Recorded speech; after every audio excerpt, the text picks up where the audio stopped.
পরে তো তুলবি, এখন একটা তুলে নে না।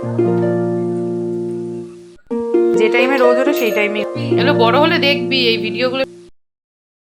Good morning everyone, welcome back to my channel Puja লাইফস্টাইলে। আবার একটা নতুন ভিডিও নিয়ে আমি পূজা চলে এসেছি তোমাদের সাথে।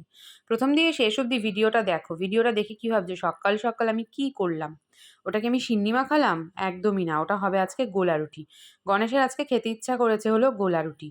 কালকে রাত্রে এসে বলে রেখেছে কি আমাকে একটু টিফিনে গোলা রুটি বানিয়ে দেবে। সেই ছোটোবেলায় গোলা রুটি খেতে তো এখন তাই সেই গোলা রুটির কথা ওনার মনে পড়েছে। বলছে আজকে সকালেও অনেক তাড়াতাড়ি কাজে যাবে, তাই রুটি করতে দেরি হবে, গোলা রুটি বানিয়ে দেবে আমাকে। তা আমি কিছু বলিনি। প্রথমে বলেছে আমাকে গোলা রুটি করে দেবে, তো আমি ভেবেছি গোলা রুটি খেতে ইচ্ছা করেছে বোধহয় সেই জন্য। ও বাবা, পরে শুনি বলছে তোমার যদি দেরি হয়ে যায় রুটি আর বেগুন ভাজা করতে, তাই আমি বলেছিলাম গোলা রুটি করে দিতে। আমি বলছি হে ভগবান, গোলা রুটির থেকে তো বরং রুটিটা তাড়াতাড়ি আমার হয়ে যেত। গোলা রুটি দাঁড়িয়ে দাঁড়িয়ে ধীরে সুস্থে ভাজতে অনেক বেশি সময় লাগে, তার থেকে কটা তিনটে মাত্র রুটি নেয় টিফিনে, ওই তিনটে রুটি করতে কতক্ষণ আর সময় লাগে বলে ও, সেটা আবার আমি বুঝিনি। ঘর মোছা জামা কাপড় কাচা সব কমপ্লিট। এই দেখো আরেকজন এখনো ঘুমাচ্ছে, ঠিক আছে, দেখো নড়ছে চড়ছে আর ঘুমিয়ে গেছে। আর গণেশ তো বেরিয়ে গেছে, আজকে খুব তাড়াতাড়ি বেরোলো। আমি তো রান্নাই করিনি, কি খাবো মা মেয়েতে সারাদিন জানি না। গোলা রুটি করেছি, সেটা আবার মনা খায় না। আর এখানে এখন এক কারি বাসন রয়েছে, এই বাসন কটাকে আমাকে হচ্ছে মাজতে হবে। ঠিক আছে, কড়াই ঠড়াই সিঙ্কের বাসন এগুলোকে সমস্ত মাজবো। মেজে ভাবছি গরম জল বসিয়ে স্নানটা করে আসি, কারণ স্নান করে নিলে একটা মস্ত বড় কাজ হয়ে যাবে। স্নান করবো, পুজো মনা দেবে। পুজো আমি দিতে পারবো না, পুজো মনাকেই দিতে হবে। তো স্নানটা সেরে নিই, সেরে তারপরে দেখি রান্নার জন্য কি বানানো যায়। কি চোখও খুলিয়ে দিয়েছে, বেলা 9টা বাজে, এই যে 9টা 10। আজকে প্রমাণ দিলাম যে তুই কখন ঘুম থেকে উঠিস। রোজ তুই ঘুম থেকে উঠে আমাকে ভুলভাল টাইম বলিস। বলিস না মা, আমি আরও আগে উঠে পড়েছি, তুমি মিথ্যে কথা বলছো ভিডিওয়ে। আজকে আমি জলজ্যান্ত প্রমাণ এনেছি তুমি 9টা 10 ঘুম দিয়ে উঠেছে। তুমি রাতে ঘুমিয়েছো কটায়? 3টে। মা গো টুরু লাভ। আমি সকালবেলা ব্রেকফাস্টটা নিয়েছি হচ্ছে এগিয়ে নিয়ে গণেশের জন্য যে গোলা রুটিটা বানিয়েছিলাম, সেই গোলা রুটির সাথে নিয়েছি একটু কেচাপ, ঠিক আছে। এবার বলো গোলা রুটির সাথে কেউ কেচাপ খায়?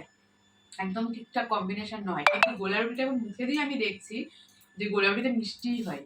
মানে আমি যখন চেকেছিলাম, আমি যখন রেঁধেছিলাম তখন চাকতে ভুলে গেছি। অত সকালে কি চাকবো বলো? অত সকালে ইচ্ছা করে না যে কিছু মুখে দিই। এখন আমি খেতে গিয়ে দেখছি যেটাতে কোনো মিষ্টিই হয়নি, তাই আমি কেচাপ দিয়ে খাচ্ছি।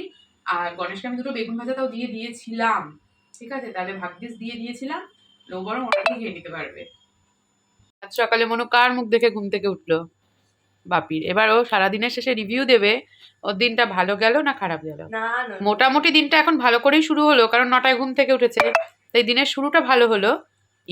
মা ব্ল্যাঙ্কেট দিয়ে মুখ মুছছে, মানে কত নোংরা একবার ভাবো। ছি ছি ছি ছি। এগুলো বড় হলে দেখবি এই ভিডিওগুলো সব থাকবে। দেখ কি করেছিস। মনা বসেছে ওই ঘরে পড়তে, আর আমি চলে এলাম উঠে কিছু ফল ছাড়িয়ে নিতে, কমলালেবু কয়েকটা ছাড়িয়ে নিই। আর ওদিকে মনা যাবে হচ্ছে এখন স্নানে। পরীক্ষা দিতে যাবে যেহেতু ওর তো সময় মতন উঠেই পড়তে হবে, কিছু করার নেই। আর এদিকে এসে ছোবল মেরে লেবু খেলো কেন বলো তো? লেবুগুলো ভীষণ মিষ্টি হয়েছে। মনা পুজো দিতে বসেছে বিরাট তাড়াহুড়ো নিয়ে। আমরা ভুলেই গেছিলাম যে মনা কাছকে পুজো দিতে হবে, তাই তো? তা তুই তো একবার মনেও করাসনি টাইমে, মানে যে টাইমে রোজ ওঠে সেই টাইমেই উঠেছে, কিন্তু সেই টাইমে উঠলে হতো না, আজকে একটু আগে উঠতে হতো। রুটিটা শুধু করেছি, এখন আলু ভাজা বসিয়েছি। আজকে তো নিরামিষ, রান্নাবান্না তো সেভাবে কিছু করিনি, কলে জল পড়ছে তো দৌড়াতে দৌড়াতে এসছি। আর আমার টিপটা দোকান থেকে কিনবো মনে থাকে না, এই বিয়ে বাড়ি মানে অনুষ্ঠান বাড়ি যাওয়ার ঝকমারি টিপই পরে ফেলেছি। কি করবো বলো? এই যে আমার মেয়ে কুরকুরে আলু ভাজা, কুরকুরে আলু ভাজা, হ্যাঁ ভাজি, ওকে খেতে দিয়ে দেবো। ও খেয়ে দিয়ে মানে ওকে দিয়ে এসে তারপর আজকে আমি খাবো, কারণ আমি সকালে গোলা রুটি খেয়েছি তো আমার পেটটা এখন ভরা ভরা রয়েছে, যেন ওকে দিয়ে আসি, হেঁটে খানিকটা হজম করে আসি, তারপর খাবো। ভাত মেখে দিতে গিয়ে ভাবলাম তাহলে ভাতটা বরং আমি ওকে আজকে খাইয়েই দিই, সবসময় তো এখন খাওয়ানো হয় না। আমি পুরোপুরি রেডি আর পুরো ঝিমাচ্ছি, আমার প্রচণ্ড ঘুম পাচ্ছে। আর সকাল সকাল স্নান করেছি বলে না আমার হচ্ছে ঠান্ডা লেগে গেছে। কিন্তু এখন যে রোদে বেরোবো তার জন্য কি করতে হয়েছে না, ছাতা নিতে হয়েছে। তাহলে কি ওয়েদার, সত্যি মানে অভাবনীয় ওয়েদার। মনে হয় যে পুরো ready. Tata, bye bye bye, চলো বেরাই। এই হচ্ছে করঞ্জাই ভবন। বাবা উনি দেখছে কি সিরিয়ালে শুটিং করতে এসছে মনে হয়, ওনার পোজ আছে। শুভশ্রী তুই একটু দাঁড়া, তোর একটা ছবি তুলি, এদিকে দেখা। আরে পরে তো তুলবি, এখন একটা তুলে নে না। তুললাম। ওনাকে দিয়ে বাড়িতে চলে এসেছি, আর এসে আমার আলু ভাজাটাকে এখন গরম করছি, খেয়ে একটু শুবো। শরীরটা যে কি খারাপ লাগছে মানে কি বোঝাবো, কাউকেই বোঝানোর নেই। এত পরিমাণে শরীরটা খারাপ লাগছে, খালি মনে হচ্ছে সারাদিন ঝিমাই। কেন যে এরকম হচ্ছে কি জানি, এটা একমাত্র ওয়েদারেই হবে। এর জন্য দায়ী একমাত্র ওয়েদার, আমার শরীর খারাপের জন্য আর কেউ দায়ী না। কি বাজে ওয়েদার সত্যি, মানে মা ওদিকে অসুস্থ, মার প্রচণ্ড ঠান্ডা লেগেছে। প্রথমে বাবা ছিল, বাবার শরীর খারাপ হলো আগের সপ্তাহে, তারপরে বোন গেল, এখন মা, আবার এদিকে হচ্ছে এখন আমাকে ধরেছে।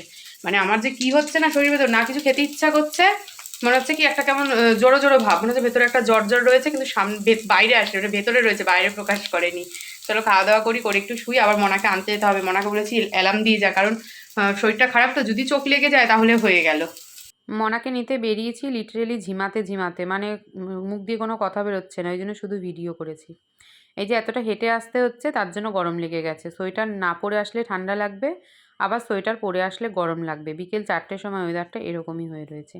কি করব বলো? যাই হোক, আজকে মনার এক্সাম শেষ, লাস্ট এক্সাম, সেই জন্য একটু ঢুকেছি আবার করঞ্জাই ভবনে ঘুরতে। ওরা একটু ছবি তুলবে, আর বেশি দূর যেতে পারিনি, কারণ এখানে তো, এটা যেহেতু একটা পিকনিক স্পট, এখানে না পিকনিক হচ্ছে, সেই জন্য আর বেশি দূর ঢুকলাম না, সামনেটা দিয়ে ওনাকে নিয়ে বাড়িতে চলে এসেছি। আর এসে ভেবেছিলাম যে একটু মার বাড়ি যাবো, কিন্তু এখন আর শরীর দিচ্ছে না। আবার বাড়ি এসেছি, মনে বই কথা গোছাবে, আবার নিয়ে যাওয়া, এমন দূর যাবো না, একটু শুই। শরীরটা কোনো জুত নেই, কটা দিন ধরে দুপুরে ঠিকঠাক ঘুমই হচ্ছে না, মানে ঘুম আসছে আর সেই মুহূর্তে আবার উঠে যাওয়ার চিন্তা। এই করতে করতে মানে ঘুমই হচ্ছে না, শরীরটা যে কি জুত নেই কি বলবো তোমাদেরকে, মানে কোনো দিক থেকে কোনো কাজ করে এনার্জি পাচ্ছি না। বেশ অনেকক্ষণ শুয়েছিলাম, তারপর উঠে চা খেলাম, খেয়ে এখন আবার রেডি হয়েছি। না শুধু শুয়েছিলাম না, অবশ্যই লালকুঠি দেখছিলাম। এখন আর ঘুমে বিভোর, কিন্তু এখন বেরোতে হবে। মনা রেডি, আমিও রেডি, ওকে দিয়ে আসি। আজকে আর গণেশ তাড়াতাড়ি চলে আসতে পারেনি, তাহলে ওকে দিয়ে পাঠাতাম। আমি বললাম না, আমার শরীরটা ভালো না, কিন্তু কি করা যাবে, যখন শরীর ভালো থাকবে না তখনই গণেশ আসতে পারবে না, যখন আমার শরীর ঠিক থাকবে তখন তখন চলে আসবে তাড়াতাড়ি করে। যাই হোক, এটা হচ্ছে কোনো ইচ্ছাকৃত ব্যাপার না, এটা কোইন্সিডেন্স, এটা আর কি হয়ে যাচ্ছে যে আমার যখন শরীর খারাপ থাকছে তখন ওরও কাজের প্রেশার বেড়ে যাচ্ছে। তা আশা করি নিয়ে আসতে পারবে, আর যদি বলে নিয়ে আসতে পারবে না, তাহলে আমার 16 গলা পূর্ণ হয়ে যাবে আজকে। বাড়িতে এসে সব থেকে আগে আজকে বসেছি, দেখতেই পাচ্ছ শীতের মোস্ট ইম্পর্টেন্ট খাবার, সেটা হচ্ছে বেগুন পোড়া। অলরেডি হয়ে গেছে, এদিকে ওদিকে ফেটে ফুটে সব বেরিয়ে গেছে। আর এখানে অল্প কটা সোয়াবিন ভিজিয়েছি, করবো হচ্ছে সোয়াবিন আলুর তরকারি। আর এদিকে ভাতটাও বসিয়ে দিয়েছি। দিয়ে গণেশ পড়াশোনা করবে তাই নিয়ে এসছে। কবেটা লাইটটা রাখো, ঠিক দেখা যায় না। ও আচ্ছা, তাহলে এই তো ফ্রিজের এইখানটায় লাগবে। এই বাবা, ডাইনিং তো কাজ, তা তো আরোই ধরবে না। একটু বন্ধ করো, নাহলে আলোয় কিছু বোঝা যাচ্ছে না, পড়ে যাবে। বুদ্ধি বুদ্ধি হচ্ছে ইঞ্জিনিয়ার হওয়ার ছিল, কিন্তু ইঞ্জিনিয়ার আর হলো না শেষ অব্দি। বুদ্ধি ছিল হেভি। এটা এটা তুমি, এটা একজন গিফট করেছে গণেশকে, তার কন্যার জন্য, তাই তো? মনার জন্য গিফট করেছে। মনা এটা দেখে বলবে, এ দিয়ে আমি কি করবো, এ দিয়ে আমার কোনো কাজ নেই। আমাদের ডিনার কমপ্লিট, মনা বসেছে এখন পড়তে। আশা করি আজকের ভিডিওটা তোমাদের ভালো লেগেছে। যদি ভালো লেগে থাকে প্রথম থেকে শেষ অবধি দেখো, লাইক কমেন্ট শেয়ার করো, আর চ্যানেলটাকে অবশ্যই সাবস্ক্রাইব করে দিয়ে যেও। আমিও একদম নাইটের স্কিন কেয়ার, ড্রেস চেঞ্জ সমস্ত কিছু করে নিয়েছি, করে এবার ঘুমাতে যাব, ঘুম পাচ্ছে। তো চলো আজকের মতন টাটা, দেখা হবে একটা নতুন ভিডিওতে।